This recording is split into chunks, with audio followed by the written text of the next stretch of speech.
gabi po sa ating lahat. Magandang gabi po. Pati na rin po sa mga nanonood sa live natin ngayon. Ayan, welcome po sa ating midweek prayer devotion. Ayan, bago po tayo mag-umpisa, hiniling ko nga po na ang bawat isa ay tumayo at awitin po natin yung kantang How Great.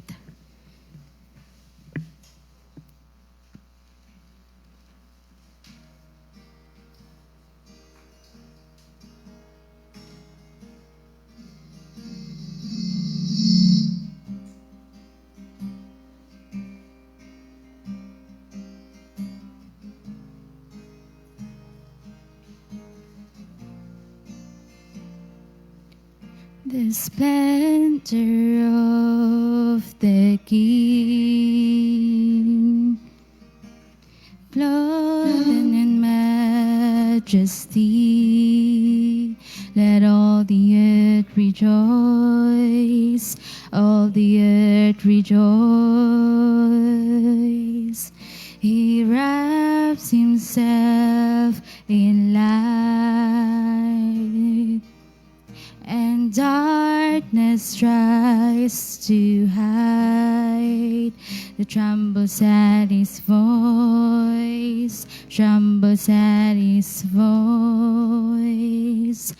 How great is our God. Sing with me, how great is our God. Oh, we'll sing how great is our God.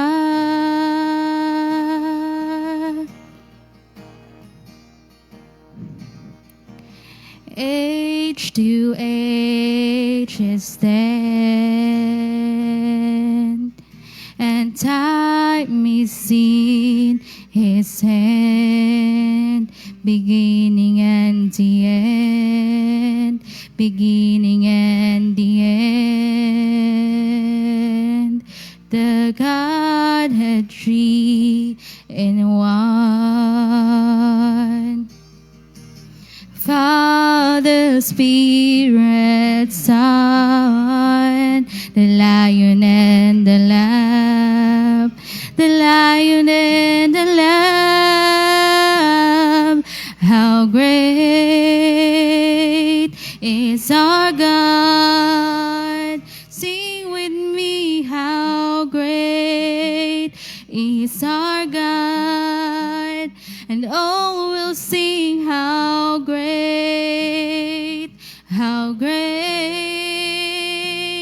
is our God.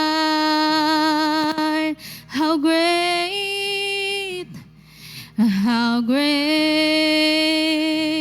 is our God. Sing with me, how great is our God. And all will sing how great is our God.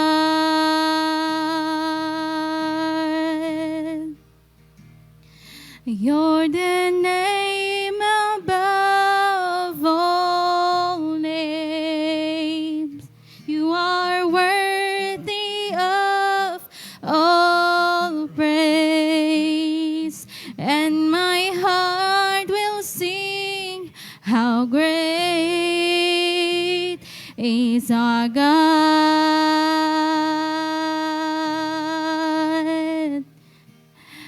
Jesus' name above all names, worthy of all praise, and my heart will sing how great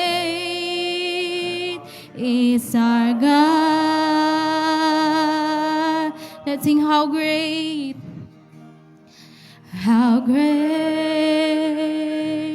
is our God. Sing with me, how great is our God. And all will sing how great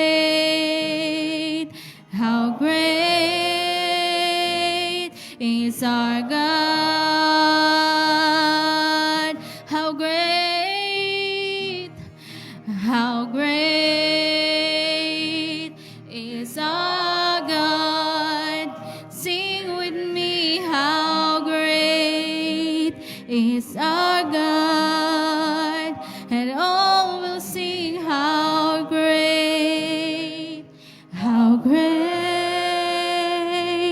is our God. Hallelujah, Lord. Hallelujah. Truly, Lord, that you are great, Lord God. Tunay nga, Panginoon, na ikaw ay dakilang Diyos. Hallelujah. Maraming salamat, O Lord, sa inyong kadakilaan sa aming mga buhay, Lord God. Hallelujah. Lord, sa oras na to, kami po ay nandirito, nagpapakumbaba sa inyong harapan, Panginoon. Humihingi ng kapatawaran sa lahat ng aming nagawang kasalanan, Panginoon. Pakalinisin niyo po ang aming puso't isipan, O Lord. At kayo nga po ang maging sentro ng buhay ng bawat sa amin, Lord God. Hallelujah. We worship you, Lord God. At kliniklaim po namin ang inyong greatness sa aming mga buhay, Lord God. O Lord, sa oras na to, Panginoon, itinataas po namin ang aming gawain ngayong gabing ito, Lord God. Pangunahan niyo po kami at pagharian niyo po ang church na ito, Lord God, upang sa ganun ay maging successful po ang aming prayer meeting ngayon, Lord God. Thank you, Lord, sa buong araw, Panginoon, na ipinagkaloob niyo po sa amin, Lord God. Maraming salamat rin, Lord God, dahil binigyan niyo po kami ng oras, O God, upang magsama-sama ulit, Lord God, upang papurihan ka ang iyong dakilang pangalan, Lord God. Hallelujah. Patuloy ka nga pong mangusap at manguna, Panginoon, sa gawain ito, Lord God. Tulungan niyo rin po ang maghayag ng mga salita ninyo, Lord God, ngayong gabing ito, Lord God. Itago niyo po siya sa kanyang kahinaan, Lord God. At naway ang inyong kadakilaan lamang po ang makita ng bawat isa sa amin, Panginoon, ng bawat makikinig ng inyong mga salita, Lord God. O Lord, gano'n na rin po sa aming mga makikinig, Lord God. Bigyan niyo po kami ng knowledge and wisdom, O Lord, upang sa ganun ay maunawaan po namin ang inyong mga salita, Panginoon. Thank you, Lord Jesus. At kinukumit po namin ang lahat ng ito, Panginoon. Sa iyo lamang ang lahat ng papuri, pagsamba at pasasalamat sa banal na pangalan ni Jesus. Amen and amen.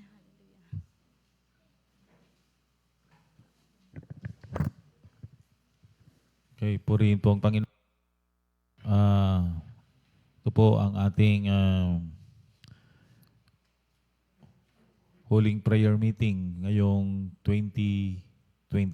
Purihin po ang Panginoon. Amen. Because on 27, wala po kasi ang ating mga youth ay nasa National Fellowship and of course kami na po ay wala pong ako po ay nasa vacation na rin po noon. Okay, so open your Bible to the book of 2 Chronicles chapter 20. Okay. Verse 1, sabi niya rito, at nangyari pagkatapos nito, na ang mga anak ni Moab at mga anak ni Ammon at pati nga ng iba sa mga Amonita ay naparoon laban kay Jehoshaphat upang makipagbaka. Nang magkagayoy, nagsiparoon ng iba at nagsipagsaysay kay Jehoshaphat na nagsasabi, may lumalabas na isang lubhang karamihan laban sa iyo na mula sa dako roon ng dagat mula sa Syria at narito sila'y nangasahasasan Tamor na siyang Engedi. At si Jehoshaphat ay natakot. I want to emphasize that word. At si Jehoshaphat ay natakot at tumalagang hanapin ang Panginoon. At siya ay nagtanyag ng ayuno sa buong Huda. Purihin po ang pangalan ng Panginoon. Now, ang aking pong binasa sa inyo ay nangyari po nung panahon po ni King Jehoshaphat, a good king, isa pong makadiyos na hari ng Juda at nakagawa po ng napakaraming reforma sa kanyang pamumuno bilang isang hari at naibalik po ang pagbabasa ng salita ng Panginoon, ng batas ng Panginoon. The law ay talagang muling naipangaral during his time. At tunay nga po na pinagpapala ng Panginoon ang Judah by that time. Ngunit makikita natin na sa gitna ng mga pagpapalang kanilang natatamasa ng reforma, ay mayroon pa rin may dumating po na napakatinding challenge sa kanila.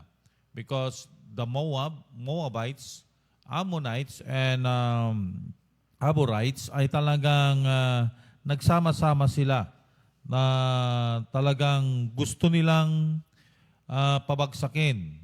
Ang Judah gusto nilang sakupin. Gusto nilang makipagbaka kay Jehoshaphat. At lubhang napakarami nila ayon sa report. Nakita po ito ng mga sundalo na naghahanda ng umatake at nandun na sila sa Hasason Tamar sa Engedi.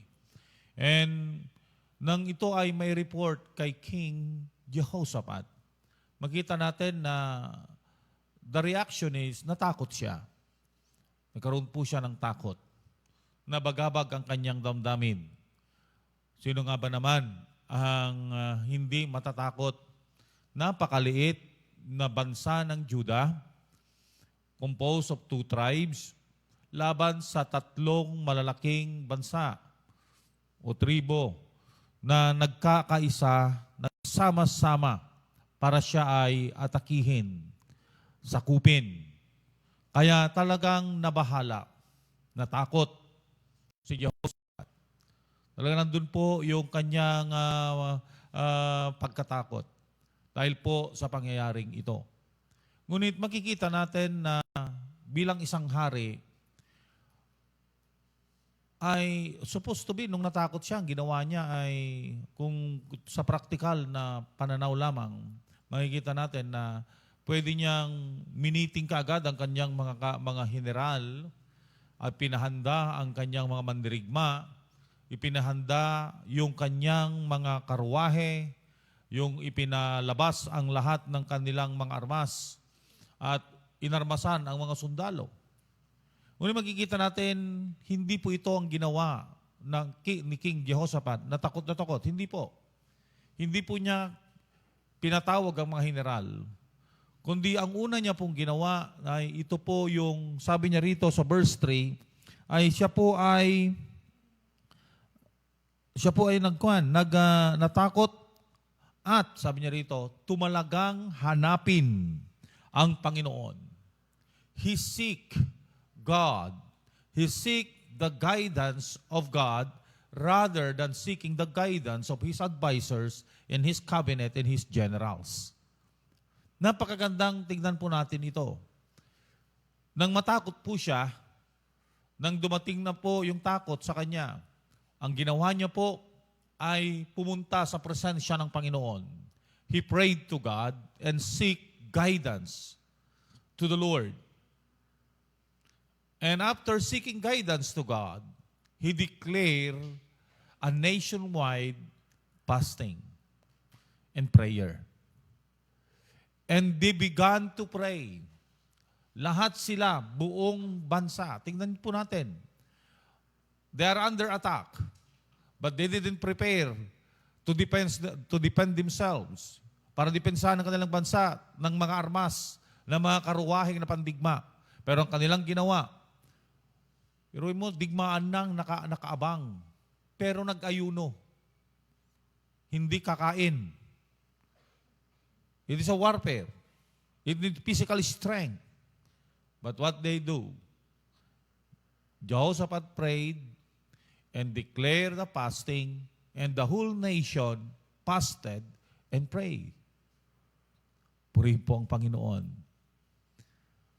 Alam niyo po, anong nais imensahe sa atin itong pangyayaring ito? Ipinapakita lamang po ang tamang reaksyon, ang tamang gawin kung tayo po ay dumating sa ganitong kalagayan. We are experiencing God's blessing, God's faithfulness, God's goodness throughout the year of 2023. Napakabuti ng Panginoon. Amen? We are blessed. There are so many challenges that come to our life, but we emerge victorious. Tayo po ay nagtagumpay. Tayo po ay nakatayo. Tayo po ay matatag. Tayo po ay nagpupuri. Tayo po ay sumasamba sa Diyos. Naranasan natin ang mga himala sa Kanya. But we don't know what will happen sa next year. There are uncertainties to come. There are challenges to come. Maaaring ito'y magbibigay sa atin ng takot, ng pag-aalala, ng agam-agam, ng pagdududa, ng pagkabahala. Ngunit tingnan natin, it is a natural reaction kung mayroong mga darating sa atin na mga challenges, mayroong darating sa atin na mga problema, mayroong darating sa atin na mga pagsubok sa buhay, na matakot tayo, magkaroon tayo ng agam-agam, magkaroon tayo ng pagkabahala. It is a natural reaction of a human to react sa ganitong damdamin, gaya ni Jehoshaphat. Natakot siya. At tayo ganun din. Tao tayo na kagaya ni Jehoshaphat.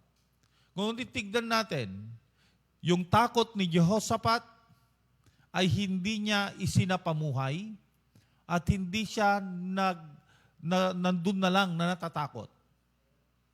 Ano pong ginawa niya? Lumapit siya sa Panginoon. And it is a lesson for us, mga kapatid, na whatever the challenges that come to our life, ano man po yung mga bagay na darating sa atin, sa inaharap, sa mga susunod na araw, susunod na buwan, harapin po natin ito. Oo, matatakot tayo, minsan darating yung pagdududa, darating yung pagkabahala. But huwag tayong manatili sa pagkabahala, pagdududa, pagkatakot. Gayahin natin si Jehoshaphat. Let us go and seek God through prayers. Amen. Hanapin natin ang Panginoon. Kaya nga, sabi ng mga iba, remove discouragement in the vocabulary of Christian. Remove worry in the vocabulary of Christian. Pero sa realidad, tao pa rin tayo na dumarating ang mga ito. Darating ang mga ito. Pero, paano natin i-overcome? The question is, paano natin i-overcome? Paano natin ito pagtatagumpayan na gaya ng ginawa ni Jehoshaphat? It is through our spiritual weapon, the prayer. Amen. Kaysa nandun ka na nababahala, natatakot, natuturete na yung utak mo kung ano mga gagawin mo, kinakabahan, naninervyos ka na sa mga mangyayari, why not go to the very presence of the Lord? And He can turn your fear into faith. Amen? Yung takot mo, papalitan niya ito ng pananampalataya. That's why Jehoshaphat declared a fasting because he has faith. That is the guidance of the Lord. That is the guidance of God to him. Na pag sila'y nagayunot na nalangin bilang isang bansa, magtatagumpay sila. And that is faith. Purihin po ang Panginoon. That is faith. At alam niyo po, yung kanyang worries na palitan ng worship. Purihin po ang Panginoon. Basahin, pag-aralan natin buong chapter 20. Anong ginawa nila? Natakot, nanalangin. Nung nanalangin, napalitan yung takot ng pananampalataya. At nung mag-worry siya, anong ginawa niya? Nanalangin. At yung worry niya, when he prays, napalitan ng pagpupuri at pagsamba sa Panginoon. Na makikita natin na yun ang nangyari sa 2 Chronicles chapter 20. They worship God and ang Diyos ay nangusap sa kanila at sinabi ng Panginoon sa kanila, ang digmaan ay hindi nyo digmaan, kundi digmaan ko. The battle is not yours, it is mine, says the Lord. Amen? Ang digmaan natin, ang mga darating sa atin, hindi natin kakayanin with our physical weapon. We need the spiritual weapon that only comes from God. Amen. Hindi natin kakayanin sa sarili natin. We need God in our life. That's why sabi ni Jesus Christ, Without me, you can do nothing. Kung wala ako, wala kayong magagawa. May hangganan, may limitasyon tayo. Itong nakita ni Jehoshaphat, may hangganan, may limitasyon siya. Kaya, ang ginawa niya, nung matapos ang ayuno, nangusap ang Diyos sa kanila at napakagandang tingnan, your warfare is not your warfare, but my warfare, says the Lord. Ganon din po tayo. Alalahanin natin na yung mga pagsubok na dumarating sa atin, yung mga challenges na dumarating sa atin, ay God allow it so that lalo nating makita ang pagkilos ng Diyos sa ating mga buhay. Purihin po ang Panginoon. Amen? At huwag niyong isipin na para bang pinapahirapan tayo ng Diyos. Ninisip natin kasi para bang ang bigat, parang hindi natin kaya. Alalahanin yung sabi ng 1 Corinthians chapter 10, verse 13. Walang pagsubok, walang tukso ang dumating sa inyo, sabi niya, na hindi dumating sa lahat ng tao, ngunit ang Diyos ay tapat na handang tumulong sa inyo. Purihin po ang Panginoon. Amen?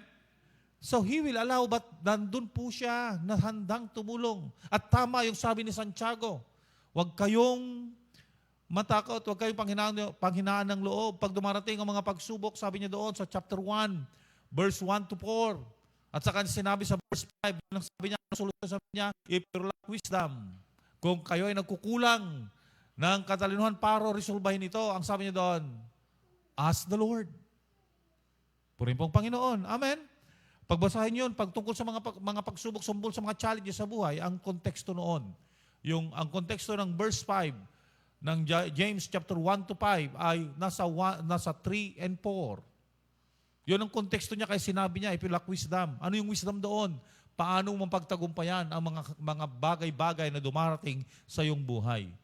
Ito ang ginawa ni Jehoshaphat at ito rin ang dapat nating gawin. Purihin po ang Panginoon. And we will hear from God. Yung sinabi niya sa 2 Corinthians chapter 12 verse 9, my grace is sufficient for thee.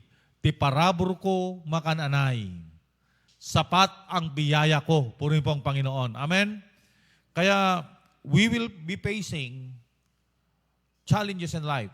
We don't know the uncertainties, but God is with us. Amen? He is with us. Kasama natin siya sa ating buhay. Huwag tayong matakot. Yung takot na dumarating sa atin, ibigay natin sa Panginoon. Purihin po ang Panginoon. Amen? Purihin mo ang Panginoon. And we know the result. Anong nangyari?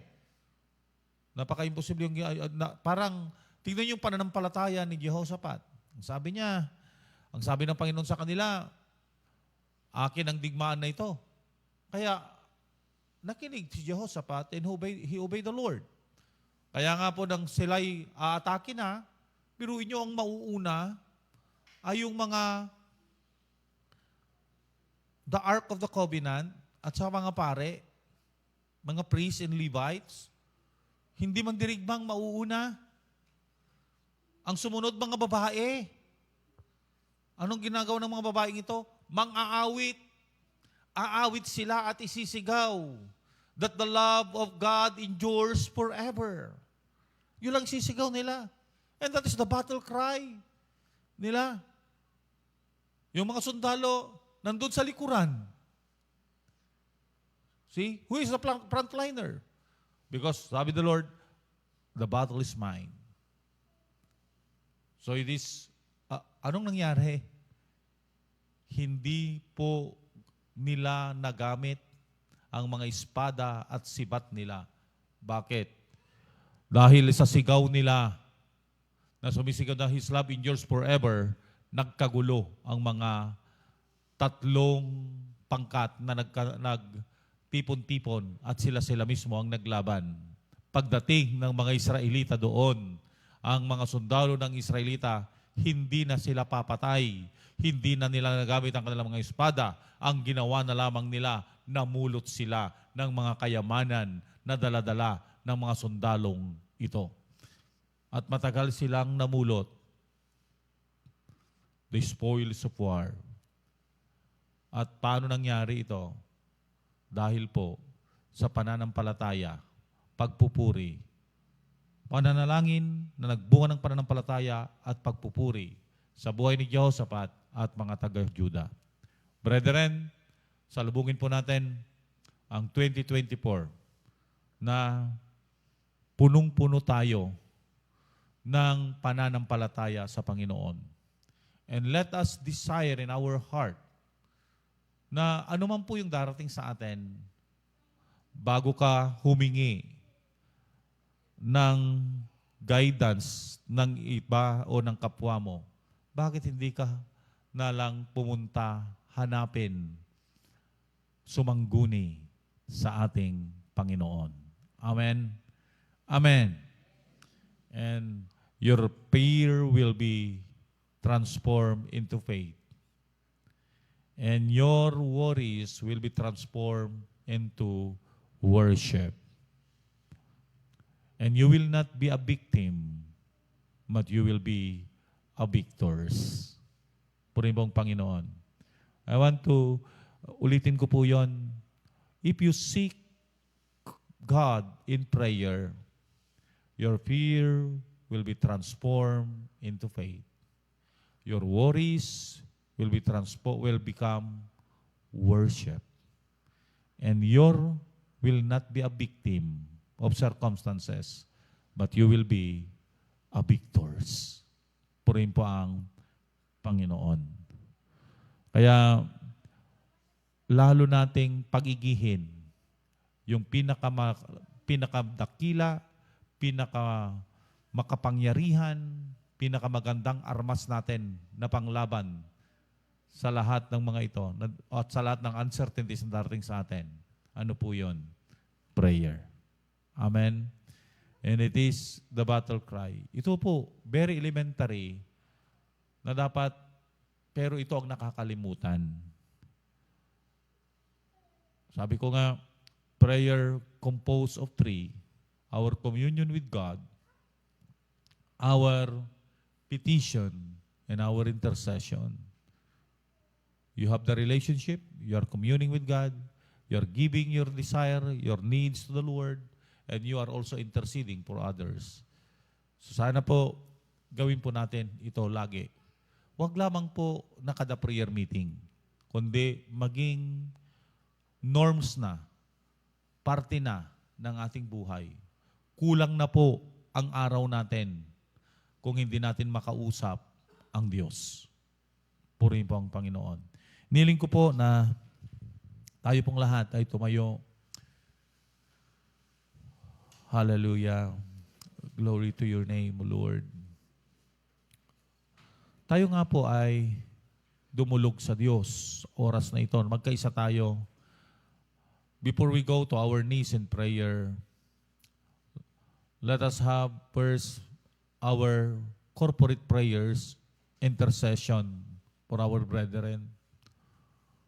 Let us pray sa mga for protection and guidance ng mga mahal natin sa buhay, saan man sila naroroon, dito sa Pilipinas o sa ibang bansa. Ang proteksyon ng Panginoon, ang gabay ng Panginoon at pagpapalang Panginoon sa kanila. Maging ang mga mahal natin sa buhay na nagpaplanong magbakasyon ngayong bakasyon na ito, pangalagaan sila ng Panginoon. Yung mga magbibiyahe, proteksyonan sila ng Panginoon. Okay? And sino po yung mga may karamdaman? We will be praying for healing. Let us pray for Pastora. Sa ngayon po ay hindi po magandang kanyang karamdaman. Siya po ay tinatrangkaso. Let us pray for complete healing. Sino pa po? Let us pray for Brother Florentino. Sister Dali at may sakit. Okay, let us pray for healing for Sister Dalisay and Brother Roland. Sino pa po? Okay, wala na. And also, yung pong meeting ng mga officers bukas, God will give them wisdom sa mga plano, mga programa na gagawin sa mga susunod na taon. And we will ask the Lord for His guidance. Let us pray also sa ating gawain sa Sunday. And sa Saturday, yung pagpunta po namin sa Lucob, it will be yung outreach natin doon. We will be ministering, hindi lamang sa mga children because they have their Christmas party club, but also the Bible study to the adults and young people. Let us pray sa outreach na yan. Okay? At ang mga iba pang outreach natin, at yung service natin sa Sunday. So, tayo po'y manalangin. Meron pa kayong prayer request? Okay, let us pray for the National Fellowship. For yung mga pupunta, their need will be met. Sa mga transportation nila, kung ano ang guidance ng Panginoon sa kanila. We'll be praying for that. Okay? Panalangin din natin na ang fellowship na yan ay magiging matagumpay and the Lord will move in a mighty way sa mga speakers.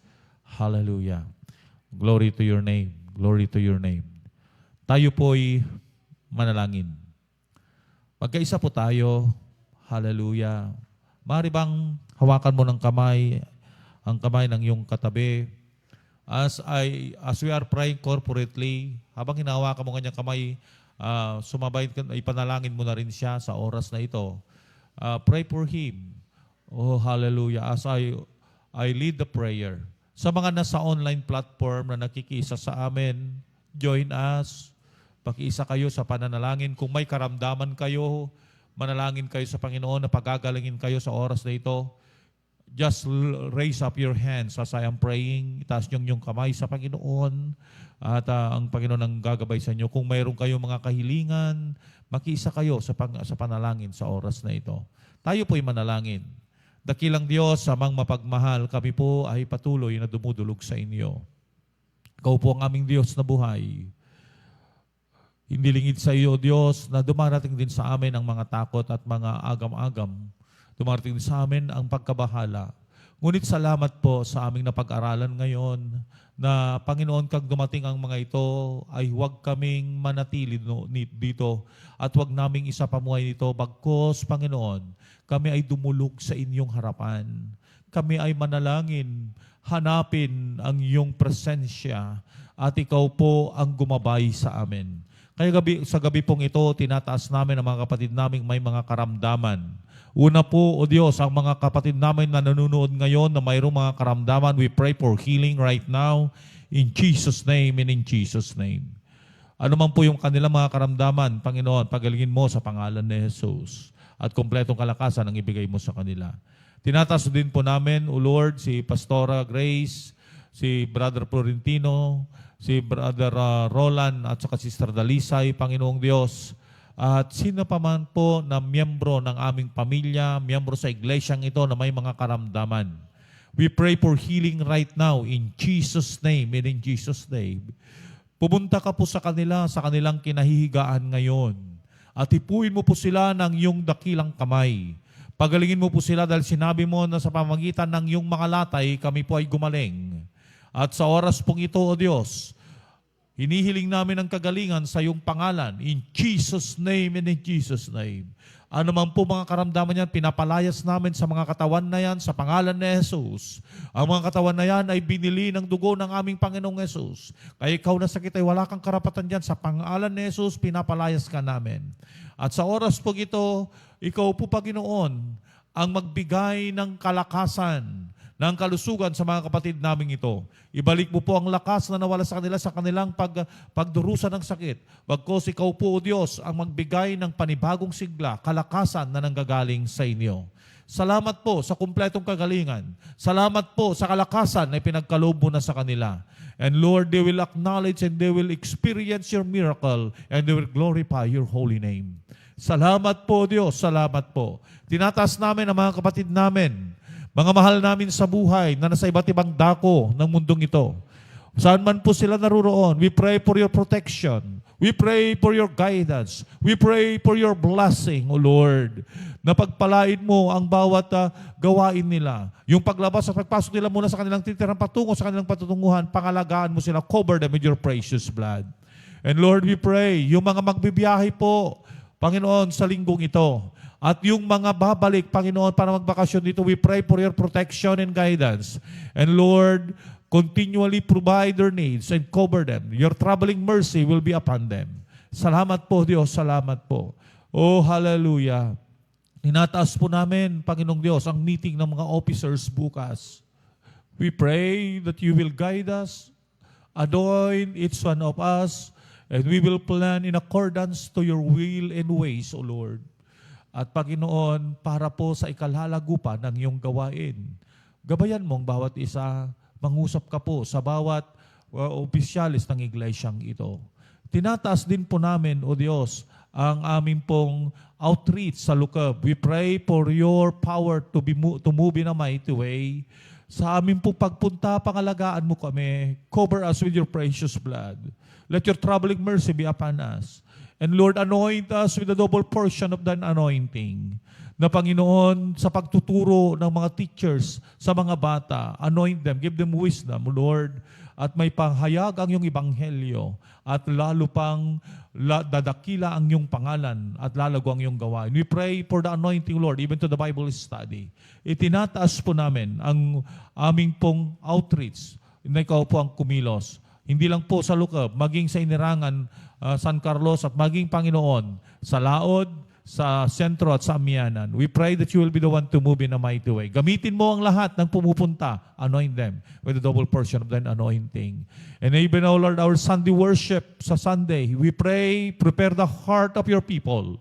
Ihanda mo ang puso ng bawat mananampalataya, O Diyos, para po magpuri at sumamba sa inyo. Dakilain ang iyong pangalan at lahat ng gagamitin mo from the service director, O Lord, sa mga magpapahayag ng kanilang mga testimonies, special numbers, and even, Lord, those who will usher us in worship, the MMT, and even, Lord, the preaching of your word. Anoint, O Lord, everybody, O Lord, na gagamitin mo. Pati na rin po ang Sunday school teacher. Ikaw po ang kumilos in a mighty way. Salamat po, Panginoon, sa iyong pagkilos. Salamat po sa iyong gagawin. Move in a mighty way, O Lord, sa aming pong gawain sa Sunday. And we are praying sa National Fellowship. Panginoon, nagaganapin sa San Jose City, Nueva Ecija. We pray that you prepare the heart of the speakers, Lord, the heart of the young people. Oh, hallelujah. We pray for the provision ng lahat ng pupunta doon na makakarating po sila, Panginoon, with your provision at hiniling po namin ang iyong proteksyon at guidance at pangalagaan mo po ang bawat delegado, Panginoon, sa fellowship na yan. Ang mga kabataan namin na pupunta, we pray for your provision. We pray for your protection and prepare their hearts. Hindi lamang po sila pupunta para mamasyal doon, Panginoon, but they will go there, O Lord, to experience your power. And Lord, mapuno sila ng iyong mga salita at lalo pang mapatatag ang kanilang pananampalataya sa inyo. Lord, provide their needs, O God. Salamat po, salamat po. Pagpalain mo po ang bawat isa sa amin. Ang iglesyang ito, patuloy kang mangusap, patuloy kang kumilos, patuloy mong patatagin ang iglesyang ito at lahat ng mananampalataya, O Diyos, ay sasamba at magpupuri sa inyo. Susunod sa inyo, Panginoon, at lalo pa, Panginoon, na magiging masigasig sa paglilingkod sa inyo. I-bless mo po ang bawat isa. And as we go to our needs in prayer, as we give our petitions, Lord, answer our prayers, O God. Thank you very much. Thank you. We give you all the glory, the honor, and praises in Jesus' name. Amen. Punta na po tayo sa ating pananalangin.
Praise the Lord. Before we close, kunin po natin ang ating offering. Hallelujah, Jesus.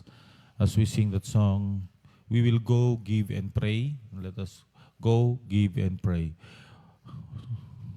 We will go, give, and pray. Singing. We will go, give, and pray. We will spread the gospel on abroad. We have heard the call of God to preach the gospel on abroad. We will go, we will give, we will pray. We will go, give, and pray. We will go, give, and pray. We will spread the gospel on abroad. We have heard the call of God to preach the gospel on abroad. We will go, we will give, we will pray. We will go, give, and pray. Dawatik man nga tumagdaratay amin, nilingkog tayo pong lahat ay tumayo. And let us just give the glory to the Lord. Hallelujah, hallelujah. Glory to your name. Shall we sing, To God be the glory, and let us give the glory to the Lord. To God be the glory. God be the glory. To God be the glory for the things He has done. By His blood He has saved me. By His power He has raised me. To God be the glory for the things He has done. Panginoon, salamat po sa kabutihan mo, sa katapatan mo sa aming mga buhay. Maging Panginoon, sa pagkakataon na kami nakapagbigay ng aming mga handog, tanggapin mo po ito bilang matamis na samyo sa iyong banal na harapan. Dahil ito po binigay namin bilang pagsamba, pasasalamat at pagpupuri sa inyo dahil sa iyong katapatan, kadakilaan sa buhay ng bawat isa sa amin. Patuloy pong ibuhos ang iyong pagpapala, O Diyos. Patuloy mo pong buksan ang durungawan ng langit para po sa aming buhay at aming pamilya, O Diyos. Patuloy mo ang iyong mga salita that you are the Jehovah Jireh who provides our needs. Salamat po, Panginoon, at magagamit ang mga offering na ito para po sa ikalalagupan ng iyong gawain at ikadadakilan ng iyong pangalan. Sa oras pong ito, patuloy naming itinataas, O Diyos, ang aming barangay na ito. Patuloy kang kumilos, O Diyos. Patuloy kang magbuhos ng iyong pagpapala from north to south, from east to west. We pray, O Lord, for your covering. We pray, O Lord, that na ikaw pong magbigay ng prosperity at kapayapaan sa barangay na ito. At yung mga naglilingkod na itinalaga mo, O Diyos, mula po sa aming kapitan hanggang sa mga barangay workers, we pray that you will use them, O God, in a mighty way. Gamitin mo sila with your wisdom and with humility.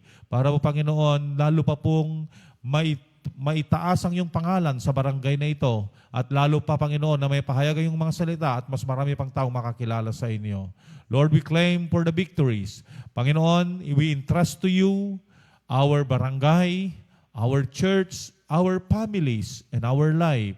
Thank you for all the blessing that we will be receiving. Thank you, Lord. In Jesus' name, amen. Thank you for your joining us.